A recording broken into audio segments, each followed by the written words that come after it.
ബി.ജെ.പിയെ സംബന്ധിച്ചിടത്തോളം ഈ തെരഞ്ഞെടുപ്പിൽ മത്സരിക്കുന്നത് ബുദ്ധിമുട്ടാണ്, മത്സരിക്കാതിരിക്കുന്നത് അതിലേറെ ബുദ്ധിമുട്ടാണ്. വല്ലാത്ത ഒരു ഒരു ഒരു ഒരു എന്താ പറയുക, മധുരിച്ചിട്ട് തുപ്പാനും കഴിച്ചിട്ട് ഇറക്കാനും പറ്റാത്തൊരവസ്ഥയാണ് നിലമ്പൂർ അവരെ സംബന്ധിച്ചിടത്തോളം. ഫക്രുദ്ദീൻ പറഞ്ഞതുപോലെ മത്സരിക്കാൻ വേണ്ടി മത്സരിക്കുക, ആ രീതിയിലുള്ളൊരു സമീപനം അല്ല.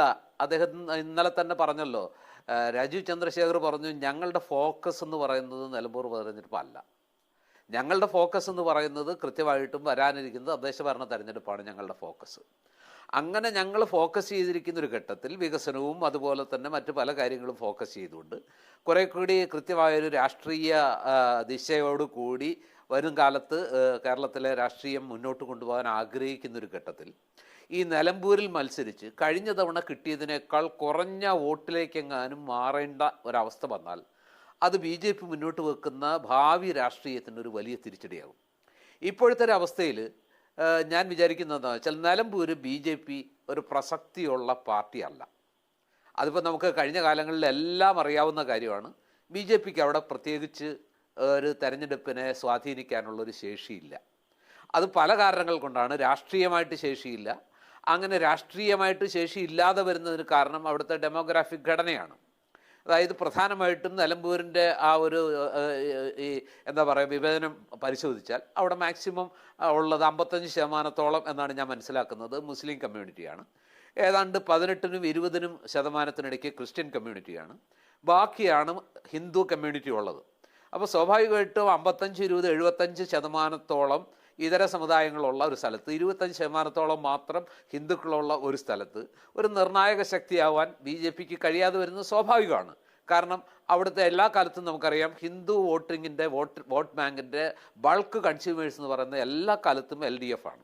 അപ്പോൾ സ്വാഭാവികമായിട്ടും അവിടെ ബി.ജെ.പിക്ക് എന്ത് വലിയ രാഷ്ട്രീയം പറഞ്ഞാലും എത്രയൊക്കെ വലിയ സ്ഥാനാർത്ഥിയെ നിർത്തിയാലും കഴിഞ്ഞ തവണ ലഭിച്ച 8000 വോട്ട് ഒരുപക്ഷെ പ്രസക്തിയില്ല, ബി.ജെ.പി സ്ഥാനാർത്ഥിക്ക് അവിടെ ഒന്നും ചെയ്യാൻ കഴിയില്ല എന്നൊരു തോന്നൽ വോട്ടർമാർക്ക് വന്നാൽ, അങ്ങനെയാണല്ലോ സാധാരണ വോട്ടർമാർ, അതായത് അവർക്ക് വലിയ കാര്യമൊന്നുമില്ല, അവരുടെ വോട്ട് ചെയ്തിട്ട് പ്രയോജനമില്ല എന്ന് വന്നാൽ പിന്നെ എന്തിനു വോട്ട് ചെയ്യണമെന്നൊരു തോന്നൽ വരികയും ഒരു പരിധി വരെ ഒരു വലിയ നിഷ്ക്രിയത്വമോ ഒരു മരവിപ്പോ ബി.ജെ.പി അനുകൂല വോട്ടർമാരിൽ സംഭവിക്കുകയും ചെയ്യാം. അങ്ങനെ വന്നാൽ ഒരുപക്ഷെ കഴിഞ്ഞ തവണ കിട്ടിയ 8000-ത്തേക്കാൾ കുറയും, അഥവാ 5%-ലും താഴെ പോകുന്നൊരു സ്ഥിതി വരും. അത് രാജീവ് ചന്ദ്രശേഖർ എന്ന് പറയുന്ന ബി.ജെ.പിയുടെ പുതിയ സംസ്ഥാന അധ്യക്ഷനെ സംബന്ധിച്ചിടത്തോളം അദ്ദേഹത്തിൻ്റെ പ്രഥമ തെരഞ്ഞെടുപ്പാണ്.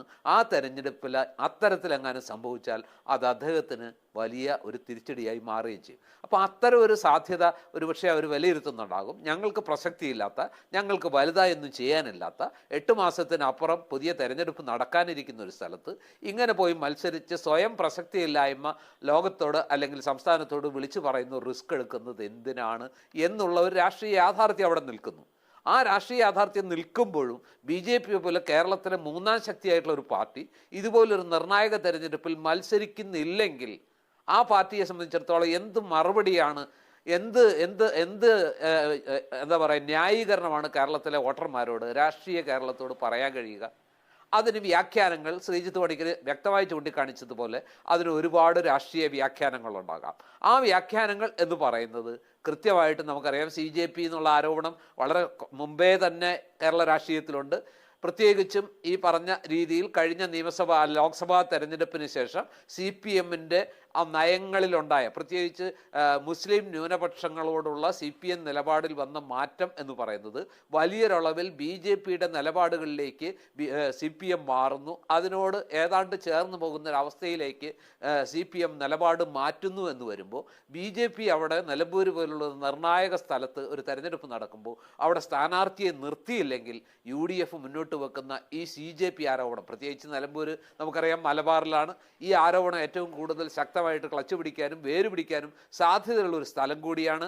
ഈ ലോക്സഭാ തെരഞ്ഞെടുപ്പിന് ശേഷം അവിടുത്തെ പ്രധാന, അതായത് മുസ്ലിം സമുദായത്തിനിടയ്ക്ക് മുമ്പ് LDFിനോടുള്ള ഒരു സമീപനമാണോ ഉണ്ടായിരുന്നത്, ആ സമീപനത്തിൽ വലിയ മാറ്റം വന്നിട്ടുണ്ടോ, മുസ്ലിം സമുദായം വലിയൊരളവിൽ ഒരു ധ്രുവീകരണത്തിലേക്ക് പോവുകയും അതൊരു ഇടതുപക്ഷ വിരുദ്ധ ധ്രുവീകരണമാണോ എന്ന് ചിന്തിക്കാവുന്ന അവസ്ഥയിലേക്ക് മാറുന്നു എന്നൊക്കെ രാഷ്ട്രീയ നിരീക്ഷകർ വിലയിരുത്തുന്നുണ്ട്.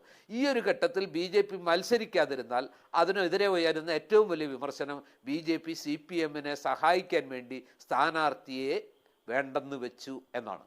ആ ആരോപണം ഏത് രീതിയിലാണ് വരാനിരിക്കുന്ന കാലഘട്ടത്തിൽ ഈ ബി ജെ പിയുടെ രാഷ്ട്രീയം അല്ലെങ്കിൽ ബി ജെ പി രാഷ്ട്രീയത്തെ ബാധിക്കുക എന്ന് നമുക്ക് കണ്ടറിയേണ്ട കാര്യമാണ്. അതൊരു വലിയ ആരോപണമായിട്ട് UDF ഉന്നയിക്കും. പ്രത്യേകിച്ച് UDFന് ഏതെങ്കിലും രീതിയിൽ നിലമ്പൂരിലൊരു പരാജയം സംഭവിച്ചാൽ അതായിരിക്കാം ഏറ്റവും വലിയ കാരണമായിട്ട് ഉയർത്തിപ്പിടിക്കുക. BJPയുടെ 8000 വോട്ടിൻ്റെ അല്ലെങ്കിൽ BJP സ്ഥാനാർത്ഥിയെ നിർത്താതെ ആ വോട്ടുകൾ മുഴുവൻ എൻ ബ്ലോക്കായിട്ട് LDFന് മറിച്ചു കൊടുത്തു എന്നുള്ള വളരെ കൃത്യമായ വളരെ ഷാർപ്പായ ഒരു രാഷ്ട്രീയ ആരോപണം വരും. ആ രാഷ്ട്രീയ ആരോപണത്തിന് മറുപടി പറയാൻ BJP ബുദ്ധിമുട്ട്. ഒരു കാര്യം